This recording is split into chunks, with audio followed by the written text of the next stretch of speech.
Элдик медиа баарына сөз беребиз.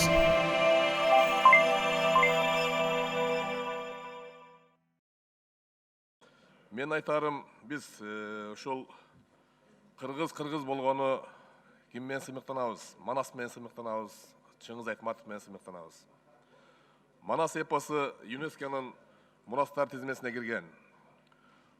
Улуу манасчыбыз Саякбай Карабаевдин айтуусундагы манасыбыз Гиннес китебине кирген. Саны жагынан, строка жагынан көптүгүнөн. Президентибиз Сооронбай Шариповичке рахмат. Өзүнүн указы менен Манас жана Чыңгыз Айтматов академиясын түздү.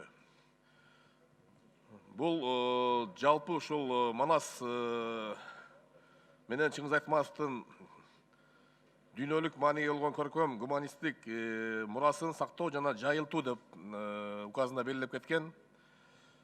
Бирок бүгүнкү күндө эмне болуп атат? Биздин манасчыларыбыз кайда? Манас менен мактанган кыргызда эки эле манасчыбыз мамлекеттен айлык алып манасчы катары эсептекен да. Калгандарыбы көчөдө. Чоң маареке болгондо аларды эстеп чакырабыз, келгиле деп. Калган күндөрү алар эмне кылып атышат, кантип жашап атышат? Ушундай чоң манасты, ушундай өзүнө батырып жүргөн кишилерди биз барктай албасак, анда Манас деп айтканыбыздын эмне бир зарылчылыгы бар дейм да. Ошондуктан мен атайын Аида Камчыбековна протокол тапшырма берип кетер элем. Суранам, биздин тармактык комитет ушул маселени изилдеп, ошол Манасты жайылтуу боюнча, изилдөө боюнча түзүлгөн академияда манасчыларга орун барбы жокпу? Деги эле биздин ушул маданият тармагында ушул манасчыларга атайын штат менен киргизип карасак, себеби манасчыларыбыз анчалык көп эмес.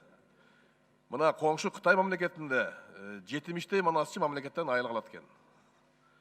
Биз болсо ушу кыргызбыз деп, манаспыз деген бизде болгону ошол 2 киши алат экен да. Биздин ушу Чолпон Субакожоева деген кичинекей кызыбыз бар, кыргыз кыз. Ошол өзүнүн аракети менен Манасты изилдеп чуркап жүрөт. Ошол Манасты жайылткан кишилерден интервью алып калайын деп. Мен төрөгага кайрылган элем 31-июлда. Ушул кызга жардам берели деп. Аида Камчыбековна, бүгүнкү чейин жооп жок. Эмне болуп атат? Ушуга жооп берип, тактап айтып койсоңуздар, мен мындай адамдарга жардам беришибиз керек. Биз Манасты майрамдарда гана эстебей, манасчыларыбызды ушул эмгек айлыкка отургузуп, маданият очокторуна киргизиш керек бардык жерлерге, штатка. Өзгөчө Манас академиясына. Элдик медиа баарына сөз беребиз.